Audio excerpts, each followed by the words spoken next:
70 কোটি হিন্দুদের ক্ষুধা ছিল। শিবশক্তি গুরুজি ডক্টর ইসলামুল হক লম্বা চওড়া কথা, কলমা পড়ে মুসলমান হয়েছিলেন।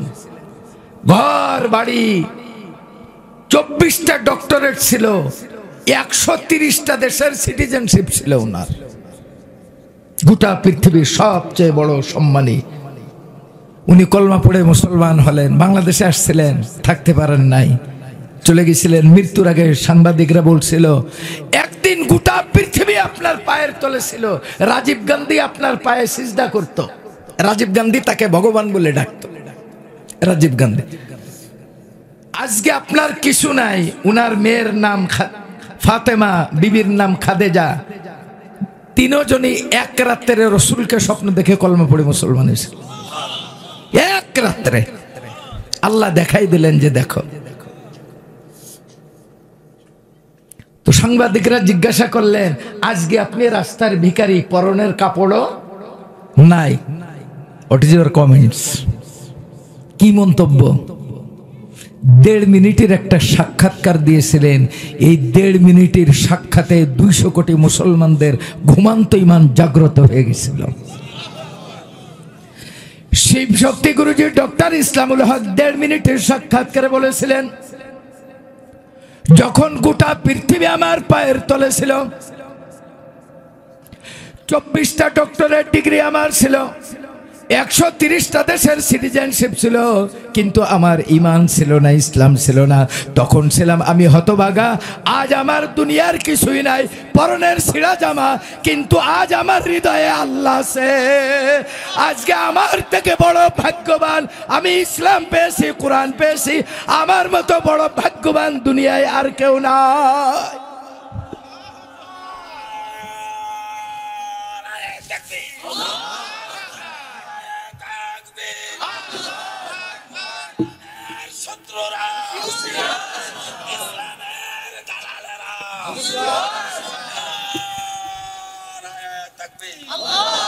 উনার সঙ্গে আমার দেখা হয়েছে, কথা হয়েছে।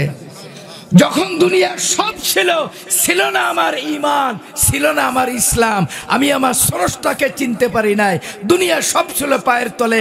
আজকে আমার কিছুই নাই, আমি ভিখারি, কিন্তু আমার হৃদয়ে ঈমান এসেছে। আল্লাহ পেয়েছি, রসুল পেয়েছি, আমার দুনিয়ার কিছু নাই। আমার থেকে বড় ভাগ্যবান এই পৃথিবীতে আর কেউ নাই। এখন আপনাদের কাছে জিজ্ঞাসা করি, আপনারা ইসলাম পেয়ে খুশি? কে কে খুশি? কি মহা নিয়ামত পেয়েছেন। আল্লাহ পাক আপনাদের প্রতি রাজি আর খুশি হয়ে যান। আল্লাহ ব্যতীত যাদের ইবাদত করো তাদের প্রভুর তুলনা হলো একটা খেজুরের আটি সমানও দাম নাই। ওয়াল্লাযীনা তাদউনা মিন দুনিহি মা ইয়ামলিকুনা মিন কিতমির। একটা খেজুরের আটির সমান দাম নাই। তাদের স্রষ্টাদের কথা বলেছেন সৃষ্টির। অন্য আয়াতের মধ্যে আল্লাহ রাব্বুল আলামিন মুসলমানদেরকে বলেন ওয়ালা ইউজলামুনা নাকিরা ওয়ালা ইউজলামুনা ফাতিলা ফামান ইয়ামাল মিসকালা যাররাতিন খায়রান ইয়ারা। আপনারা একটা খেজুর খাবেন, খেজুর খাওয়ার পরে আরবের একটা খেজুর খাবেন, খেজুরটা খাওয়ার পরে আটিটা নেবেন, আটিটা নেওয়ার পরে দেখবেন ওই আটির উপরে পাতলা একটা আবরণ থাকে। এই পাতলা আবরণটা উঠানোর পরে ওই খেজুরের আটির যে পেটটা দুটা ফাল্টার মতো থাকে না, ওই পাতলা আবরণের নিচে একটা সূক্ষ্ম সুতার মতো একটা সুতার মতো থাকে। ওয়ালা ইউজলামুনা ফাতিলা। আল্লাহ বলেন খেজুরের আটির উপরে পর্দা, ওই পর্দার নিচেই খেজুরের বুকের মাঝখানে ছোট্ট চোখ দিয়ে দেখা যায় না, মাইক্রোস্কোপ দিয়ে দেখতে হবে, এমন একটা সুতার ওজনের পরিমাণ আমল যদি করো, আমি আল্লাহ মিজানের পাল্লায় তাও হাজির করব।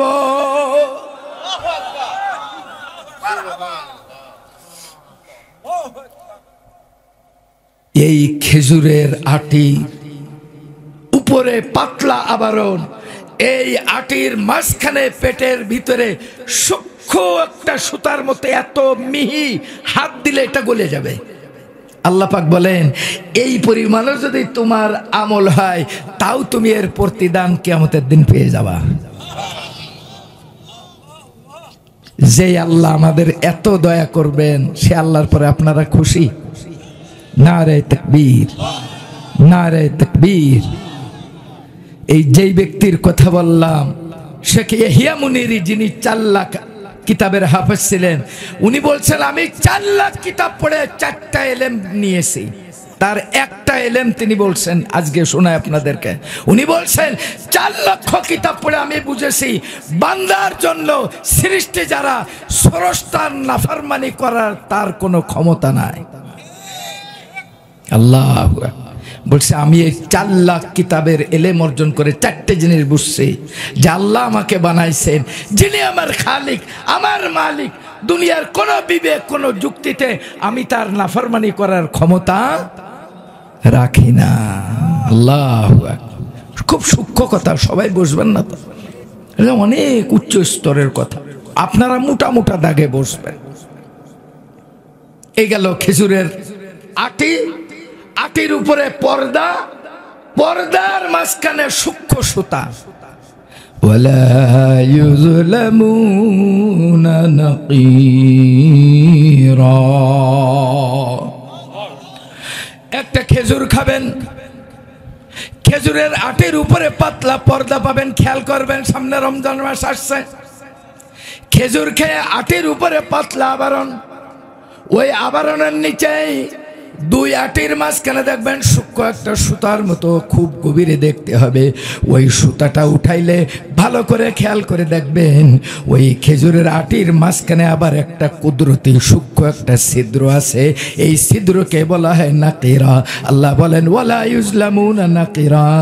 এই ছিদ্র পরিমাণও যদি নেকি করো তাও মিজানের পাল্লায় আমি দান দেব। ওয়ালা ইউযলামুনা নাকিরা। নাকিরা পরমান নাকিরা বলা হয় খেজুরের আটির উপরে পর্দা, পর্দার ভিতরে সূক্ষ্ম সুতা, এই সুতার নিচে আরো সূক্ষ্ম একটা ছিদ্র আছে, আমি আল্লাহ বানায় রাখছেন। ওয়ালা ইউযলামুনা নাকিরা। এতটুক পরিমাণ যদি কোনো ভালো কাজ করো এটাও কিয়ামতের আমল নামায় আমি আল্লাহ তোমাকে প্রতিদান দেব। আল্লাহু আকবার। আল্লাহ, যে আল্লাহ এত দয়ালু, ওই আল্লাহর উপরে আমরা খুশি। আল্লাহর দয়া কত জানেন? রাসূলুল্লাহ বলছেন লাউ কানাতিদ দুনিয়া তা'দুলু ইনদাল্লাহ জানাহা বাউজা। গোটা পৃথিবী, বাংলাদেশ না, আমেরিকা না, ব্রিটেন না, ফ্রান্স না, দুনিয়ার সমস্ত খনিজ সম্পদ, হীরা জওহরাত, পান্না, কাঞ্চন, ইয়াকুত, জামারজাত, যাহা কিছু জমিনে, সাগরে, তলদেশে আছে, গোটা পৃথিবী আল্লাহর কাছে, আল্লাহর রাসূল বলছেন যদি আল্লাহর কাছে পৃথিবীটা মশার ডানার সমান দাম হইতো। কিসের ডানা? মা সাকা কাফিরা শারবাতা মাইন। আল্লাহর কাছে গোটা পৃথিবী যদি একটা মশার ডানার সমান দাম হতো, আল্লাহ কাফেরকে 1 গ্লাস পানি পান করাইতেন না। আল্লাহু আকবার। যে আল্লাহর কাছে গোটা পৃথিবীটা একটা মশার সমান দাম না, সে আল্লাহ বলছেন বান্দা বেহেশতে এমন নিয়ামত তোমাকে দিব 8 লক্ষ বছর শুধু চাইয়েই দেখবা। হাদিসের ব্যাখ্যায় আছে সিফাতুল জান্নাহ হাদিসের কিতাবে যে বেহেশতবাসীরা তার যে জান্নাতের বালাখানা, জান্নাতের নাজ নিয়ামত, বেহেশতের হুর গেলমান, বেহেশতের আল্লাহর অফুরন্ত নিয়ামত, এটা এক পলকে তাকায় দেখতে দেখতে 8 লাখ বছর পার হয়ে যাবে। তাও দেখার আবেগ মিটবে না। যেই বেহেশত দেখতে 8 লাখ বছর, এর ভিতরে বান্দা পলকও মারবে না। মালা আইনুন রাআত ওয়ালা উযুনুন সামিআত ওয়ালা খাতারা আলা কলবি বাশার। দুনিয়ার কোনো চোখ দেখে নাই, কান শোনে নাই, পৃথিবীর কোনো হৃদয় চিন্তা করে নাই। আল্লাহ পাক বলেন, বান্দা এমন নিয়ামত তোমাকে দেব, বেহেশতের ভিতরে একটা লাঠি রাখার যে জায়গা গোটা পৃথিবী 70 বার বিক্রি করলেও তা হবে না। ওই বেহেশতের জন্য আমরা প্রস্তুতি নেব ইনশাআল্লাহ। পৃথিবীর মানুষের যদি জিজ্ঞাসা করে আপনার টার্গেট কি, বলে প্রফেসর হওয়া, ডাক্তার হওয়া, মাস্টার হওয়া, চেয়ারম্যান হওয়া, মেম্বার হওয়া, এমপি হওয়া। হুজুর 60 বছর রাজনীতি করছি কিন্তু এখনো একটা পদ পাইলাম না। আছে না নাই? এমপি কি সবাই হয়? মন্ত্রী কি সবাই হয়? কয় হুজুর জীবন দিয়ে দিলাম, কোনো পদ পাইলাম না। আহা, দুনিয়ার জন্য কত কষ্ট আমরা করি। অমিয়া, দুনিয়ার জন্য, দুনিয়ার রাজনীতির জন্য যত কষ্ট করছো, এর কোটি ভাগের 1 ভাগ করলে তো তুমি জান্নাতের বাচ্চা। কি বলেন, ঠিক না? নবীজি বলেন,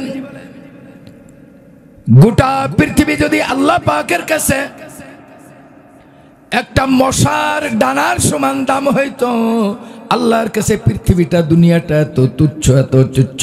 আল্লাহর নবী বলেন, যদি একটা মশার ডানার সমান দাম হইতো, আল্লাহ পাক কাফেরকে 1 গিলাস পানি পান করাইতেন না। 1 গিলাস পানি। কত বড় বড় কাফের অমুসলিমদেরকে আল্লাহ বিলিনিয়ার মিলিনিয়ার বানাইছেন না, বানান না? কত ধন দৌলত দিছেন। তাহলে আল্লাহর কাছে দুনিয়ার কোনো নাথিং, কোনো দাম নাই, কোনো দাম নাই। এই জন্য গুনাহ থেকে আমাদের তওবা করতে হবে। কি করতে হবে? করবো ইনশাআল্লাহ। আব্বাজান, আমার যুবক বন্ধুরা, করবেন ইনশাআল্লাহ।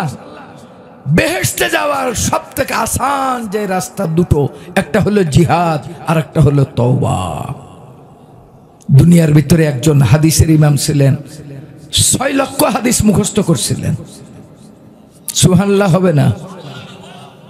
জোরে হবে সুবহানাল্লাহ, মোহাব্বতে হবে সুবহানাল্লাহ। নারে তাকবীর, নারে তাকবীর। সাহাবায়ে কেরামের সামনে যখন নবীজি কথা বলতেন, সাহাবায়ে কেরামের হৃদয় প্রস্তুত থাকতো। এক একটা কথা বলার সঙ্গে সঙ্গে তারা লাব্বাইক বলে রাসূলুল্লাহর সঙ্গে স্বীকৃতি দিতেন। আমাদের ঈমান আমল মরে গেছে তো, এই জন্য আমরা অতটা বুঝি না। আল্লাহ আমাদের মাফ করে দুঃখ। জোরে বলেন সুবহানাল্লাহ, আরো জোরে কোন সুবহানাল্লাহ। পিছনের যুবকরা বলেন সুবহানাল্লাহ, আরো জোরে বলেন সুবহানাল্লাহ। আল্লাহ, তোমার তাসবিহ পাঠ করতে করতে যেন আমরা তোমার কাছে যাইতে পারি। আল্লাহু আকবার। শুরুতে যে হাদিসটা বলছিলাম যে 100 বছর হবে, একটা গাছের ছায়া দূর হবে না, পার হইতে পারবে না। হাদিসের ব্যাখ্যায় আছে, বেহেশতের সবচেয়ে ছোট গাছটার ছায়া পার হইতে 8 লাখ বছর লাগবে। 8 লাখ বছর। কয় লাখ? কয় লাখ? আহা, আল্লাহু আল্লাহ। হযরতে হাবিব আজমি দুনিয়ার একজন বিরাট সুদখোর মানুষ ছিলেন। এত বড় সুদখোর ছিলেন। আমাদের সমাজে তো সুদখোর নাই, নাই, নাই। বাংলাদেশে সুদ নাই, এটা লন্ডনে আছে, বাংলাদেশে নাই। নাই তো জোরে কোন না কা, বাংলাদেশে নাই, সুদ নাই। সুদ এমন গুনাহ, এত বড় পাপ, এত বড় পাপ। এর গুনার 70টা স্তর। সর্বনিম্ন স্তর হলো মার সাথে জিনা করা। ও সুদখোরেরা, ভালো করে শুনে রাখো, সুদের গুনাহের স্তর কয়টা? সর্বনিম্ন হলো মার সাথে জিনা করা। যে ব্যক্তি সুদে লেনদেন করে সেজন্য আল্লাহর সাথে যুদ্ধ ঘোষণা করলো। কিন্তু কোথায় যাবেন? আমাদের অর্থনৈতিক ব্যবস্থা হলো সুদভিত্তিক। আল্লাহ যেন ইসলামী জীবন ব্যবস্থা দান করে দেন। জোরে বলেন আমিন। সুদভিত্তিক জীবন ব্যবস্থায় পৃথিবীর কোনোদিন দারিদ্র বিমোচন হবে না। সুদভিত্তিক জীবন ব্যবস্থায় ধনী ধনী হয়, গরিব গরিব হয়।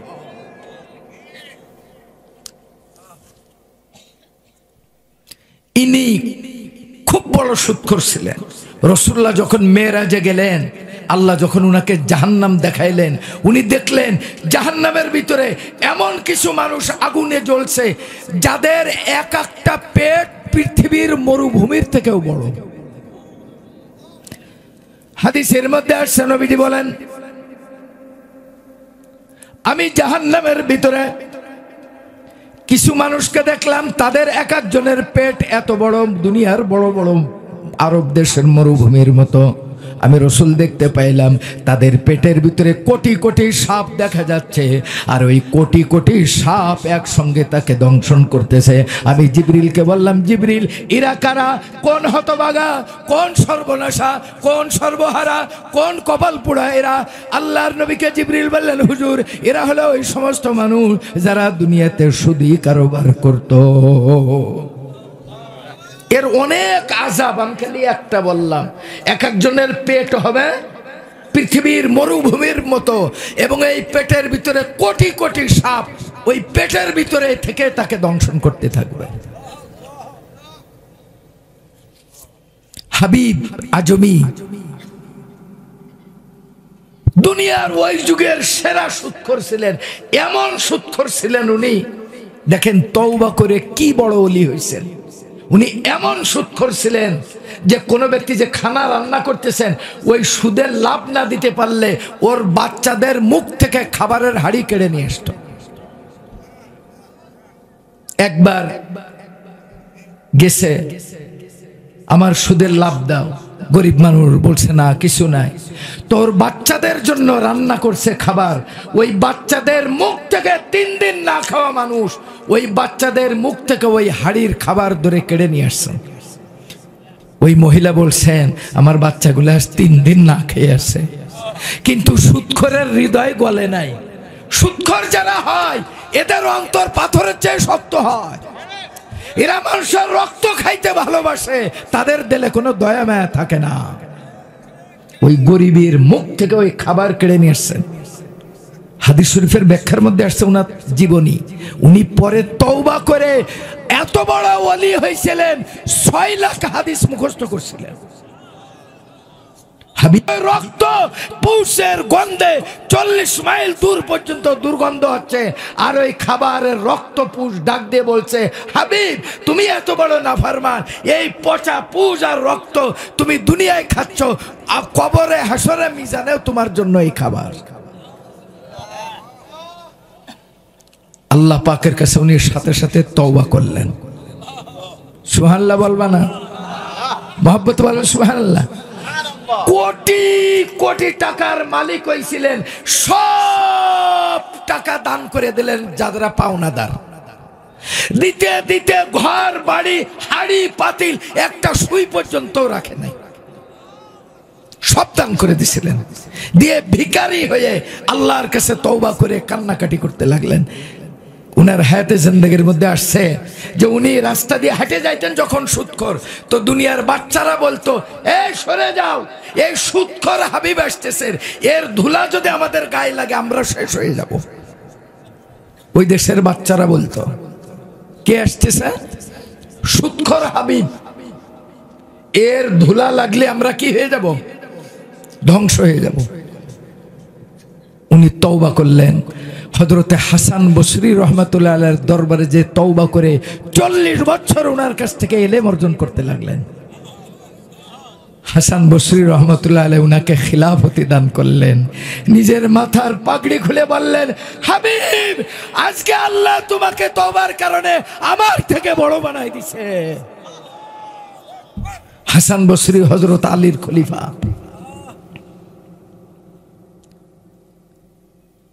হাবিব আজমি রহমাতুল্লাহি আলাইহি আগে যখন রাস্তা দিয়ে যাইতেন, পৃথিবীর মানুষ বলতো, আরবের বাচ্চারা বলতো, ওই যে সুদখোর হাবিব আসতেছে, তার ধুলা লাগলে আমরা শেষ হয়ে যাব। আজকে হাবিব আজমি রাস্তা দিয়ে হেঁটে যাচ্ছে, আরবের মানুষরা বলতেছে, আল্লাহর ওলি হাবিব আসতেছে।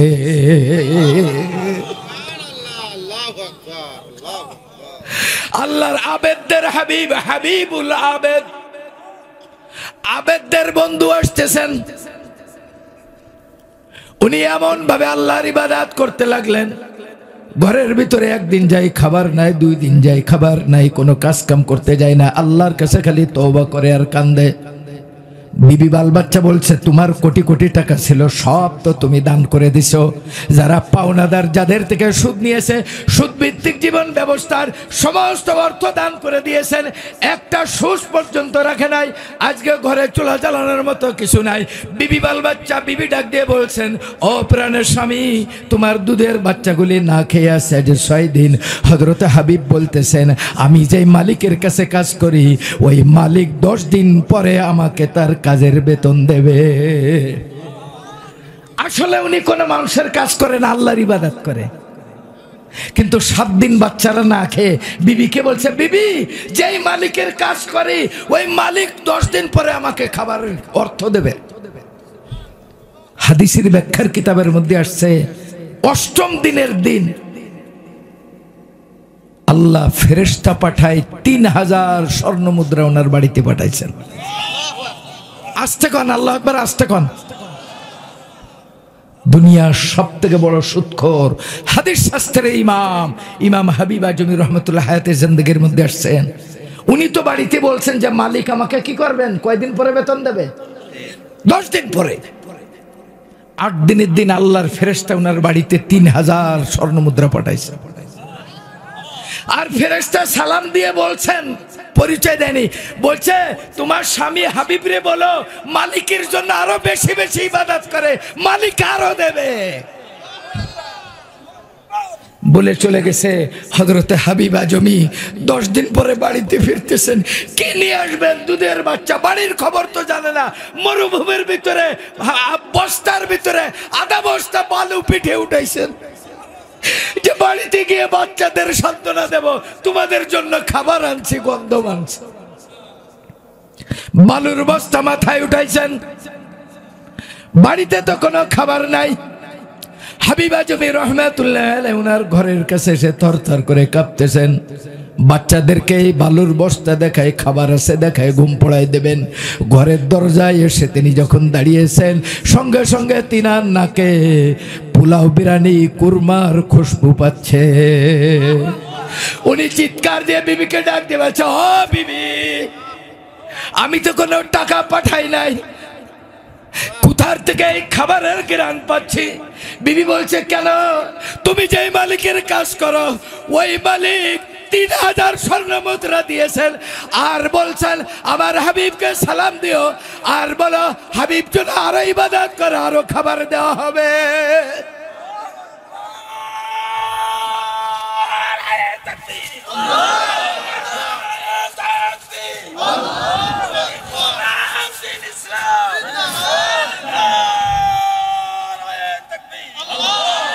হাবিব আজমি রহমাতুল্লাহি আলাইহি কাঁদতে লাগলেন আর বললেন, বিবি, আল্লাহর কসম করে বলছি, আমি তো দুনিয়ার কোনো মানুষের বাড়ি কাজ করি নাই, আমি তো আল্লাহর ইবাদতের মধ্যে ছিলাম, নিশ্চয়ই এটা আল্লাহর পক্ষ থেকে এসেছে।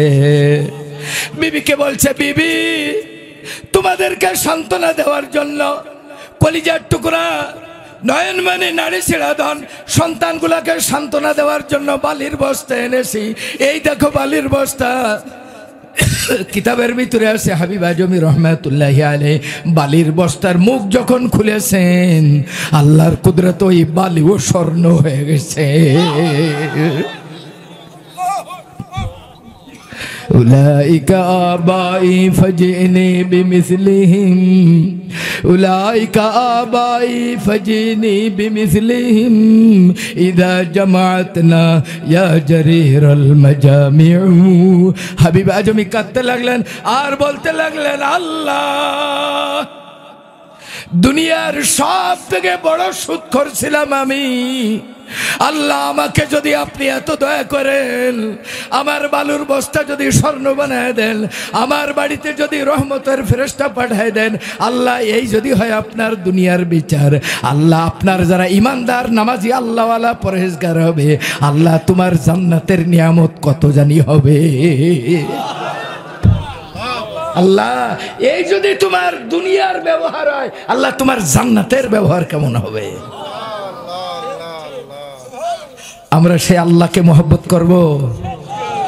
ওয়াজ বেশি শোনা লাগবে না আব্বা জানেরা, কিতাবের মধ্যে আসছে ও তারাশার ভাইরা, আমার আম্মা জানেরা, পর্দার মা ভগ্নিগান, যুবক ভাইরা ও নওজওয়ানরা, কিতাবের ভিতরে আসছে হযরত হাবিব আজমি আল্লাহর কাছে এত বড় হয়ে গেছিলেন, হাবিব আজমির জীবনী পাঠ করে দুনিয়ার বুকে 7 লক্ষ কাফের মুসলমান হয়েছে।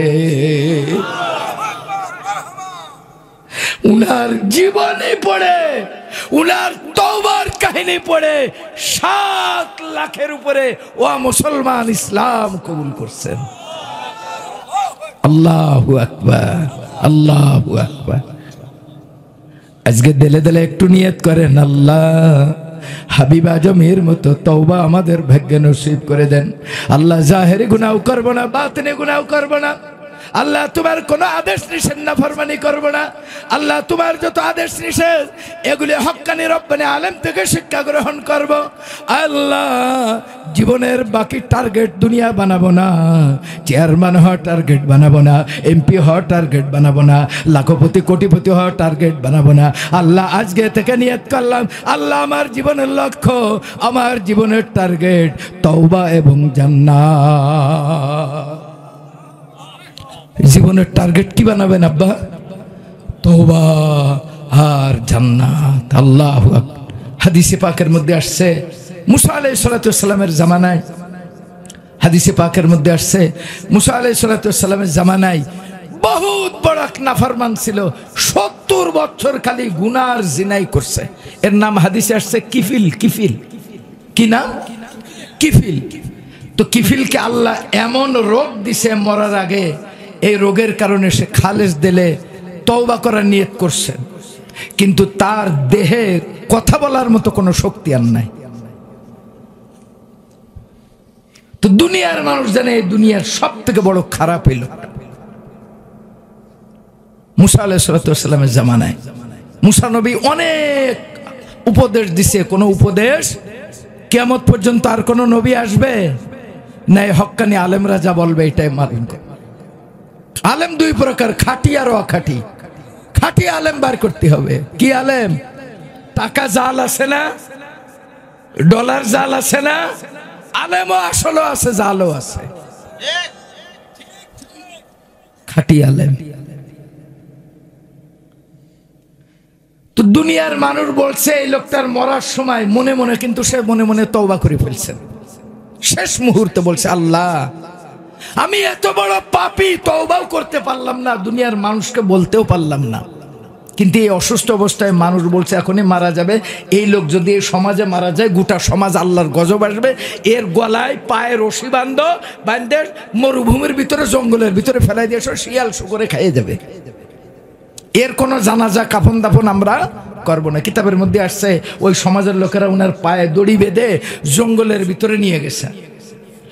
আল্লাহ পাক মুসা নবীর কাছে ওহী পাঠাইছেন, ও মুসা তুমি এখানে বসে আছো, আমার ওলি অমুক জায়গায় মারা গেছে, আমার ওলির জানাজা করবা তুমি, তুমি নিজ হাতে ধোয়াবা, তোমার কাফন দিয়ে তাকে কবরে রাখবা। আল্লাহর নবী মুসা আলাইহিস সালাতু ওয়াসসালাম চিৎকার দিতে দৌড়াইতে দৌড়াইতে সমাজের কাছে বলছেন আল্লাহর কোন ওলি মারা গেছে। লোকজন বলে হুজুর কেউ তো মারা যায় নাই, ওই জালেম, ওই মুনাফিক কাফের কিফিল মারা গেছে। মুসা আলাইহিস সালাতু ওয়াসসালাম বললেন তোমরা কাফের বলছো না, আল্লাহ পাক আমার কাছে ওহী পাঠাইছেন যে সে দুনিয়ার মানুষকে বলতে পারে নাই, মরণের আগে আল্লাহর কাছে মনে মনে তওবা করছেন, আল্লাহ তার গুনাহ খাতা মাফ করে আল্লাহ তাকে ওলি বানাই দিয়েছে। আল্লাহ আমাকে আদেশ করছেন মুসা তুমি তোমার নিজ হাত দিয়ে শরীরের পচা, ওনার শরীর পছন্দর ছিল, মুসা আমার এই ওলির শরীর তোমার বরকতি পয়গম্বরী হাত দিয়ে গোসল দিবা, তুমি তার জানাজা পড়াবা, তুমি মাথায় করে কবরে রাখবা। মুসা আলাইহিস সালাতু ওয়াসসালাম অবাক হয়ে গেলেন। মুসা আলাইহিস সালাতু ওয়াসসালাম দাফন কাফন করে বললেন আল্লাহ এ লোক না নাফরমান ছিল, আপনার ওলি হলো কখন? আল্লাহ পাক ডাক দিয়ে বললেন ও পয়গম্বর মুসা 70 বছর পাপ করেছে, দুনিয়ার মানুষকে বলতে পারে নাই, বলার শক্তি নাই, মনে মনে আমি আল্লাহর কাছে সে কন্টাক্ট করে তওবা করেছে, আমি আল্লাহ তার মনে মনে তওবা কবুল করে ওলি বানাই দিছি। আল্লাহর নবী মুসা যখন বললেন সমাজের লোককে, সমাজের লোকরা বললেন আমরা মানি না, বিশ্বাস করি না। আল্লাহ পাক বললেন, ও মুসা, তোমার কওমদেরকে নিয়ে ওই কিফিলের বাড়িতে যাও। আমি আল্লাহ নূর দ্বারা তার বাড়ির ওয়ালের গায়ে লিখে দিছি, ইন্নাল্লাহ কাদ গফারাল কিবিলা। আসমান জমিনের মালিক আল্লাহ কিফিলকে মাফ করে দিছেন। আল্লাহর নবী মুসা ওই সমাজের মানুষকে নিয়ে যখন কিফিলের বাড়িতে আসলেন, হাজার হাজার লক্ষ লক্ষ মানুষ, তার বাড়ির ওয়ালের উপরে নূর দিয়ে লেখা হয়ে গেছে, ইন্নাল্লাহ কাদ গফারাল কিফলা। কিফিলের তওবা আল্লাহ কবুল করে তারে মাফ করে দিছে। আমরা তওবা করব না ইনশাআল্লাহ।